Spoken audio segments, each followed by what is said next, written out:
Ahora estás escuchando Podcast Agricultura, tu podcast con información agrícola.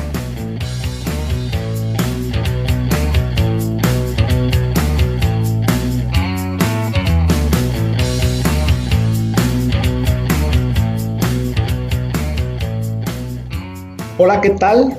Yo soy Olmo Axayacat y este es un episodio más de Podcast Agricultura.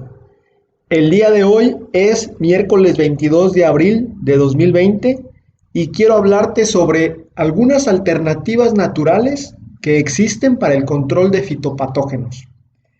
Este es un tema que tenía pendiente, ya que fue recomendado hace algunas semanas o incluso algunos meses por Isabel Castizo, quien me escribió a través del formulario de contacto que está en blogagricultura.com/contactar y me solicitó varios temas, entre ellos este. Me he tardado un poco porque quería investigar a detalle algunas opciones que existen para el control de fitopatógenos, obviamente opciones naturales. Es importante mencionar aquí que el control de fitopatógenos por medios naturales es posible y es factible en campo. Sin embargo, existen muchas restricciones que pueden impedir que este tipo de control natural funcione de manera adecuada. En lo personal, yo he tenido experiencias aplicando algunos productos de la empresa Cooper, algunos depredadores naturales, en especial de trips, ácaro blanco, para el cultivo de la zarzamora. Y te puedo decir que si uno sigue al pie de la regla, al pie, digamos, las indicaciones que te dan, los cuidados, sigue el manejo adecuado, sí se puede obtener un resultado muy satisfactorio. Obviamente hay puntos a considerar para que esto sea de esta manera. El primero de ellos es que si tú vas a implementar un control de fitopatógenos natural, tienes que ser bastante cuidadoso a la hora de hacer las aplicaciones. ¿Por qué? Se trata de organismos naturales que tú estás aplicando para combatir otros organismos naturales. Entonces, si tú quieres darle ventaja a los organismos que tú estás aplicando, a los que son benéficos, tienes que seguir las indicaciones de quien te vende el producto. Y me refiero a las indicaciones de a qué hora del día debo aplicar, porque no es lo mismo a lo mejor aplicar en una mañana muy húmeda que en una tarde muy calurosa. También tienes que considerar que si tú realizas aplicaciones de organismos benéficos, entonces va a estar muy restringida tu lista de los agroquímicos que tú puedes aplicar. No tendría mucho sentido que tú apliques alguna alternativa natural e inmediatamente después hagas una aplicación química que va a matar a todos esos organismos benéficos que tú has colocado en el campo. Por esto es de suma importancia que sigas las indicaciones que te da la empresa que te vende este tipo de productos. De hecho, por ejemplo, la empresa Cooper te maneja un listado de plaguicidas y entre los que incluyen, fungicidas, insecticidas, que sí puedes aplicar sin dañar a los organismos benéficos que aplicas, pero bueno, para cada caso tienes que revisar con los asesores de las diversas empresas qué es lo que sí puedes aplicar y qué no es recomendable aplicar. Ahora bien, la cuestión del control de fitopatógenos con alternativas naturales es todo un mundo del cual hemos descubierto todavía muy poco. Si bien ya existen productos a nivel comercial que funcionan muy bien, este tipo de productos está muy enfocado a algunas plagas de alto valor económico que dañan a los cultivos de elevado valor comercial, como puede ser el caso de las berries. Sin embargo, para muchos otros cultivos de menor importancia económica, el avance en obtener alternativas naturales todavía no es grande. Todavía hay mucho campo de acción para mejorar en este tema. ¿De qué hablamos cuando hablamos de alternativas naturales? Pues existen varios organismos que aplicados en ciertas etapas del cultivo te pueden ayudar bastante a controlar algunas plagas. Estos organismos, a los cuales les llamamos organismos benéficos, tienen ciertas características muy específicas de cada uno. Aquí te voy a mencionar algunos ejemplos que me parecen interesantes. Por ejemplo, tenemos Phytoceylus persimilis, el cual es un ácaro depredador muy utilizado para controlar la araña roja y la araña roja de la fresa. Me refiero a Tetranicus urticae, Tetranicus cinnabarinus y Tetranicus turkestani. Estas arañas rojas que hacen mucho daño, en especial en cultivos como lo son fresa, frambuesa, zarzamora, tienen como un organismo que las puede controlar el persimilis, que como ya te comenté es un ácaro depredador, cuyas características básicas son que completa su desarrollo en 7 días a una temperatura promedio de 20 grados Celsius, o en 4 días si la temperatura promedio es de 30 grados Celsius. Este ácaro prefiere humedades relativas que rondan el 80%, especialmente cuando se tienen días con temperaturas altas. Como ves, aquí hay algunos datos muy importantes a tener en consideración. Por ejemplo, si tú tienes una gran infestación de araña roja y quieres a lo mejor probar este organismo benéfico, necesitas darle las condiciones adecuadas e ideales para su desarrollo.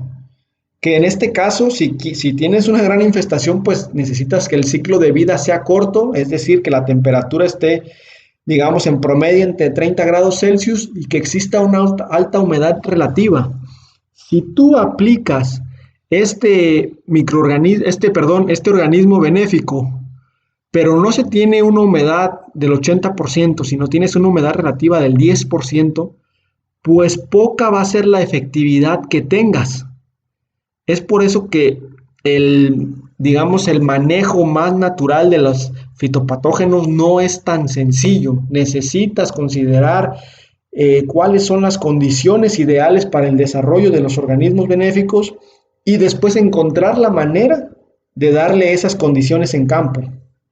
Esto obviamente pues resulta muy sencillo si estamos hablando de la producción en invernadero, donde básicamente puedes cerrar las ventilas y aumentas la temperatura y puedes utilizar algún sistema de aspersión para mojar los caminos y aumentas la humedad relativa. Pero cuando hablamos en otro tipo de estructuras de la agricultura protegida, como pueden ser los macrotúneles, los cuales son una estructura pasiva, es decir, que tú no puedes hacer muchos cambios en el clima que existe debajo de la estructura, pues se vuelve un poco más complicado. Y para terminar de hablar de Persimilis, me encontré un dato que dice que las ninfas y adultos de Persimilis se alimentan de todos los estadios de araña roja. A una temperatura de 20 grados Celsius, un adulto de Persimilis puede alimentarse de 5 arañas rojas adultas o de 20 huevecillos o ninfas. Además de Persimilis, también tenemos Amblyseius swirsky, que es otro ácaro depredador, el cual se maneja mucho para el manejo del trips y de la mosca blanca. Este es un ácaro benéfico, muy activo y reproductivo en altas temperaturas y altas humedades relativas, alrededor de 26 grados Celsius y alrededor de 70% respectivamente. Las plagas objetivo de Swirsky es el trips, la mosca blanca, el ácaro blanco y la araña roja. Y en los cultivos en los cuales se llega a utilizar más es en el pepino, pimiento, berenjena, ciertas ornamentales, frutales y berries. El ácaro depredador Swirsky es un depredador muy eficiente de estadios jóvenes de trips, así como de huevos y ninfas de mosca blanca, pero también se puede alimentar de araña roja y ácaro blanco en ausencia de las presas principales, y también puede sobrevivir alimentándose de polen y néctar en caso de que no exista ningún patógeno. Y bueno, para la cuestión de los organismos benéficos, no solamente tenemos ácaros, también existen otro tipo de insectos. Por ejemplo, Aphidius colemani es una avispa que parasita a los pulgones y ayuda mucho en su control. Esta avispa parasitoide controla varias especies de pulgones, incluyendo el pulgón verde del durazno y el pulgón del algodón, que son dos de los mayores problemas en frutales. Colemani controla casi todos los estados de pulgón y se utiliza mucho en cultivos de alto valor comercial, igual como pueden ser berenjena, pimiento, pepino, en ciertos frutales y en ornamentales. Este parasitoide pupa dentro del capullo, mientras que el pulgón se torna lentamente en una momia endurecida.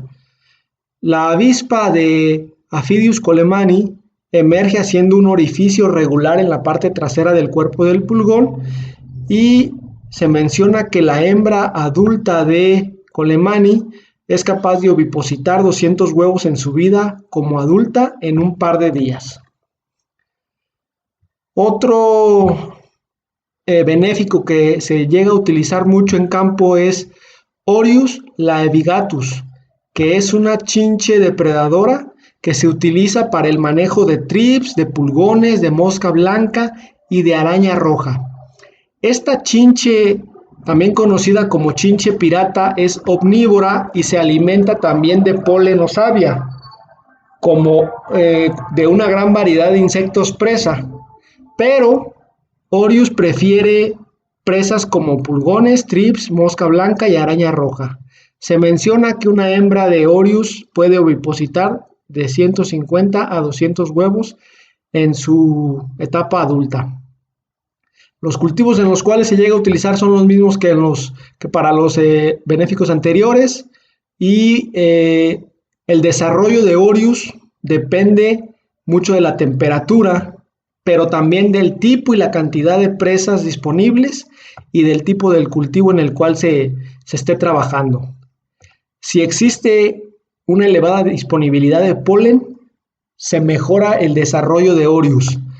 Además, se menciona que Orius se desarrolla de huevo adulto entre 16 a 18 días a una temperatura de 25 grados Celsius, y en su forma adulta vive entre 3 a 4 semanas. Y todos los estadios de Orius son capaces de consumir presas succionando los líquidos de sus cuerpos. Otro organismo benéfico muy utilizado en campo es la Chrysoperla carnea, alias Chrysopa, que según la especie y la etapa de desarrollo puede llegar a medir entre 1.5 a 8 milímetros de longitud. Se puede alimentar también de néctar y polen y de las secreciones de algunos insectos. Los hábitos alimenticios de Chrysopa nos dicen que las larvas tienen preferencia por cierto tipo de presas, como por ejemplo los pulgones son devorados antes que los trips y estos antes que los ácaros, es decir, son bastante selectivas a la hora de comer. Prefieren los huevos a las larvas de gusano y prefieren pulgones antes que huevos o larvas de gusano del fruto. Esto es lo que se comenta. Respecto a la cuestión de las condiciones en las cuales se desarrolla de manera más adecuada, nos indica que con temperaturas medias entre 20 a 27 grados y le gustan las humedades relativas bajas. Bueno, como ves, existen una gran cantidad de organismos que se pueden utilizar para hacer un combate natural a las plagas que llegamos a tener en nuestro cultivo. Estos que acabo de mencionar son solo algunos ejemplos de los más conocidos. De hecho, existen muchísimos más organismos de este tipo que se pueden utilizar, que son organismos benéficos que se pueden utilizar para combatir diversas plagas. Pero bueno, dependiendo de cada cultivo, habría que ver cuáles son las opciones disponibles, cuáles son las condiciones que requieren para ver si se las podemos dar. Porque no tendría sentido que si en nuestra parcela no tenemos las condiciones para el desarrollo de estos benéficos, pues estarlos aplicando, porque al final de cuentas podría resultar en un gasto innecesario. Espero que haya sido de tu interés este tema. Hasta aquí llego el día de hoy. Muchísimas gracias por escucharme. Recuerda que si tienes alguna duda o pregunta, puedes ir a las notas del programa, dejarme un mensaje y con gusto te responderé. Yo te espero el día de mañana con un episodio más. Hasta luego.